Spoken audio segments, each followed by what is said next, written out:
My cheating husband has a child with another woman and wants us to be one big family, only I refuse for that to be my future. I found out months ago that my husband had cheated on me, and his excuse was that he was tired of only being intimate with me in order to have a kid, even though he's the one that wants one. We talked through it, and after a while I decided to forgive him as he promised it wouldn't happen again. I've had multiple treatments since then so I can get pregnant, and now that I am, it has only gone downhill from there. I have been struggling with hemorrhages and told my birth would be incredibly high risk. My husband has cared about none of this and has only pushed himself further away from me since the pregnancy announcement. For a while now I have been caring for his sick mother, who has hip surgery and is in almost constant pain. He's been making my life extremely difficult. He'll take our one car just to go out bar hopping or whatever with his friends and leave me stranded at his mother's. He claims he needs the car more than me and will just drop me off at her place and disappear for hours. A few days ago, his mom tried going to the bathroom on her own, and she slipped and hurt herself. I tried calling my husband as we had no transportation and his mother doesn't have insurance, so I didn't want to call an ambulance, but of course he didn't pick up. I ended up getting a neighbor to help us by driving us both to the nearest hospital.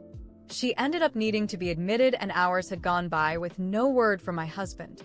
Eventually, my brother-in-law showed up to check on his mom and make sure everything was okay. I asked if he knew where my husband was because I was getting worried. He avoided eye contact and said it wasn't for him to say. I was confused, and I asked him to tell me if he knew something. That's when he came clean and told me my husband was at his other kid's gender reveal party. I was stunned and just looked at him like he was crazy. He went on to explain that when my husband cheated on me a few months ago, the woman ended up getting pregnant. Apparently, my husband has been providing for her, and they were doing a gender reveal party today to celebrate everything. He told me that his entire family knew, including his mother, and they had been keeping it from me. So I didn't freak out. I was furious. I couldn't believe that I had been practically killing myself taking care of a woman who kept this big of a secret from me that I was carrying my husband's child that was literally killing me, all because he told me he wanted a kid more than anything in the world. I was disgusted and called for an Uber to take me home. When? When my husband finally got home, I expected him to be apologizing to me, and I was prepared to reject all of it.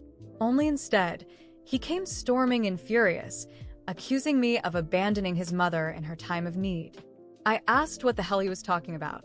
Apparently his brother had to leave earlier and just assumed I was still around, so he left, and their mother was left all alone in the hospital. Asked him if his brother happened to mention a conversation we had at the hospital.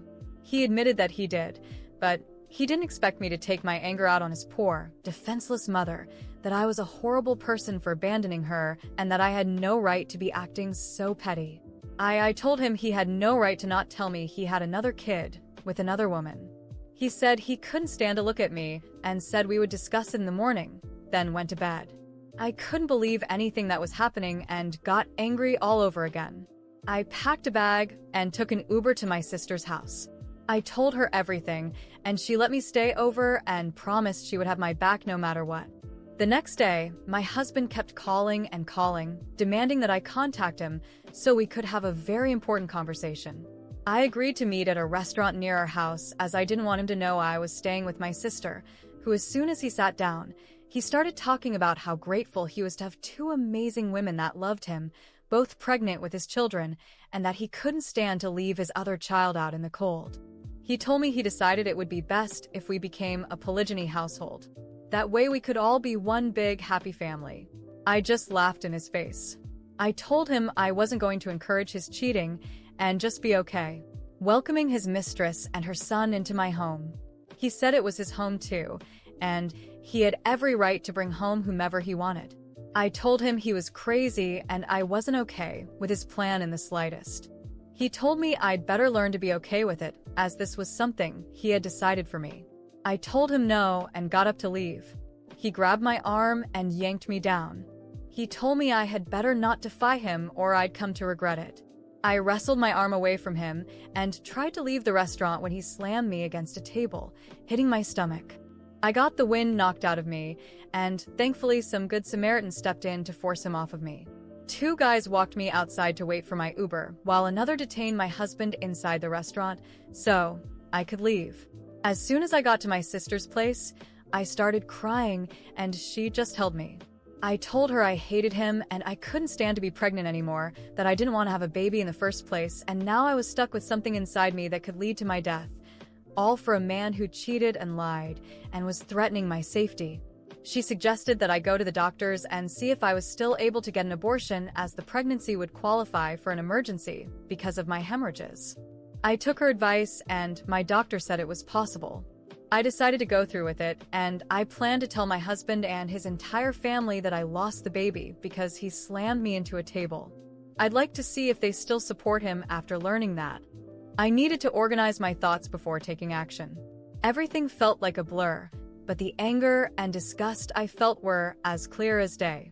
I spent the following days at my sister's house, trying to regain some sense of control over my life. Every call he made, every message he sent, only fueled my disdain. He insisted we needed to talk, but I knew there was nothing he could say to justify what he had done. When the moment arrived, I decided it was time to act. I invited his entire family to dinner at a neutral restaurant. I sent polite messages, making it seem like I wanted to resolve the conflicts and that it was important to have everyone together. My sister thought I was losing my mind, but I reassured her that I knew exactly what I was doing. On the set night, I calmly got ready, choosing an outfit that exuded confidence. My heart was racing, not out of fear, but in anticipation of finally turning the tables. When I arrived at the restaurant, he was already there with his parents, brother, and even the mistress, who looked uncomfortable. She was visibly pregnant, and seeing her made my stomach churn, but I took a deep breath. This wasn't about her, it was about him. I greeted everyone with a fake smile and sat at the head of the table, strategically positioned to control the situation. As soon as everyone ordered their drinks, I stood up and lightly tapped my glass with a spoon, drawing their attention. Before we start, I'd like to thank you all for coming. I think we can all agree that it's time to lay everything out on the table, don't you? He looked suspicious, but tried to maintain a calm facade.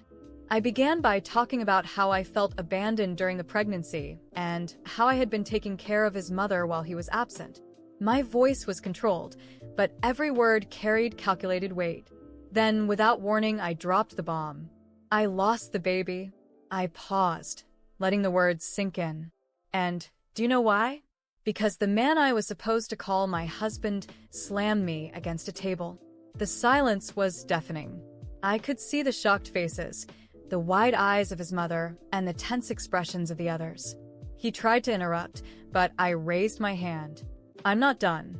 This wasn't an isolated incident. It was the culmination of months of betrayal, abandonment, and lies. And now, he wants to turn this into a polygamous household where we all pretend everything is fine while he continues to live his life as he pleases. His mother started crying, and his brother tried to intervene. But I continued. You all knew. Every single one of you knew about his child with another woman, about the affair, and yet you let me care for her, ignoring everything I was going through. You have no idea what it cost me. He tried to defend himself, saying I was exaggerating, that losing the baby was an accident, but I was ready for that. I pulled out an envelope containing the doctor's documents confirming my health condition and the risks the pregnancy posed. I handed it to his mother, who turned pale as she read. It's all here. Proof that he knew the risks and still treated me like garbage. This is the man you're defending. The mistress tried to say something, but I cut her off with a look. You're as much a victim as I was. He used you just like he used me. The difference is now you know who he really is. He was red with rage, but couldn't do anything. I calmly stood up, grabbed my bag, and left them all there, shocked and silent. Before leaving, I looked directly at him. This is just the beginning. Enjoy it while you can, because I won't stop until you pay for everything. I returned to my sister's house that night, feeling a mix of relief and determination. I knew the battle was far from over. He still had allies, and I would need to be smart to face him. But for the first time in a long time, I felt like I was in control again. As I looked out at the city through the window, I thought of all the ways to expose more of his lies, destroy the illusions he had built, and ensure that no one else would fall victim to him. This was far from over. He still didn't know who he was messing with. After that night at the restaurant, I returned to my sister's house with a clear plan. I had already started the game, but I knew there was still much to do to ensure he paid for everything. My sister, though worried, supported me in every decision. It was time to take this to the end without looking back. The next day, I began preparing my next move. I called a lawyer and explained the situation in detail. He was horrified by what he heard, especially about the physical and emotional abuse I endured, and assured me we had more than enough material to build a solid divorce case. The goal wasn't just to protect my future, but to ensure he didn't walk away unscathed. While the legal process began, I decided it was time to confront his family directly. They thought they could continue ignoring the chaos he had caused, but I wouldn't allow it. One afternoon, while he was out, probably with his mistress, I went to his mother's house, bringing my sister along as a witness. I knew she wouldn't be able to deny the facts with someone else present. When we arrived, his mother was sitting in the living room with his brother and father. The atmosphere turned tense the moment I walked in. His mother tried to start with that fake sympathy she always used, but I cut her off. Don't worry, I'm not here to pretend everything's fine. I'm here to set things straight. You knew everything, didn't you? You knew about the affair, the child, and yet you let me take care of you, using me like some kind of emotional maid. She went pale and started stammering, but I continued. Don't come at me with excuses. You knew what he was doing, and you still chose to cover for him. What was your excuse? That he's your son? That you didn't want to see the family fall apart? Well, guess what? It already has. And you had a hand in it. His brother tried to intervene, saying it wasn't fair to blame his mother, but my sister immediately jumped in. Not fair? And what was fair to my sister? You all stood by while she was lied to, manipulated, and used. What kind of family does that? His father, who had been silent until then, finally spoke. It wasn't our intention to hurt you. We just wanted to protect the grandchild you were expecting. I laughed, but it was a bitter laugh. Protect? You didn't protect anyone but him. And guess what? There's no grandchild anymore. I lost the baby, and he's the reason why. He slammed me against a table during an argument. Do you still think he's someone worth protecting? His mother started crying, but I had no empathy left to offer. This wasn't about her. It was about the weight I carried alone while everyone pretended everything was fine. I continued. I'm divorcing him. I'm going to expose everything he did, every lie, every betrayal, every act of violence. You all have a choice. Keep pretending he's a good man or accept the truth and do something decent for once in your lives. I walked out without waiting for an answer. They could deal with their guilt however they wanted. That was no longer my problem. In the following days, things began moving quickly. My lawyer secured a restraining order against him, preventing him from coming near me or my sister. Additionally, we filed a divorce petition that included charges of abuse and emotional damages. But that wasn't all. I decided it was time to expose who he truly was to the rest of the world. I shared my story on social media, including details, without names, about how I had been betrayed, manipulated, and abused. The response was overwhelming. People who knew him began connecting the dots, and the story spread like wildfire. He, of course, tried to fight back. He claimed I was making everything up to ruin him, but the evidence was on my side. Text messages, photos, medical records, everything proved who he really was. The final blow came when the mistress also decided to walk away from him after realizing she was being used just like I had been. She publicly confirmed that he had lied to her about the situation and even about our marriage. When the dust finally began to settle, he was completely isolated. His family didn't come out unscathed either.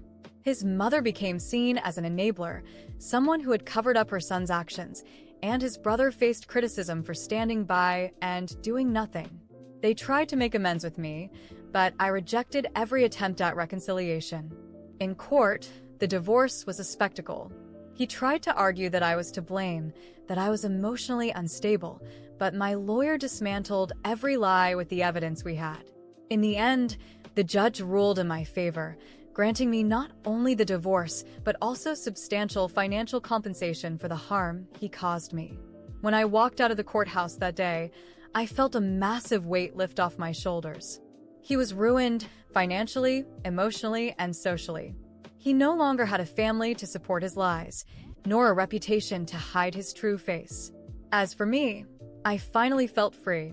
With the compensation money, I started a new life far from that city and everyone who had been part of that nightmare.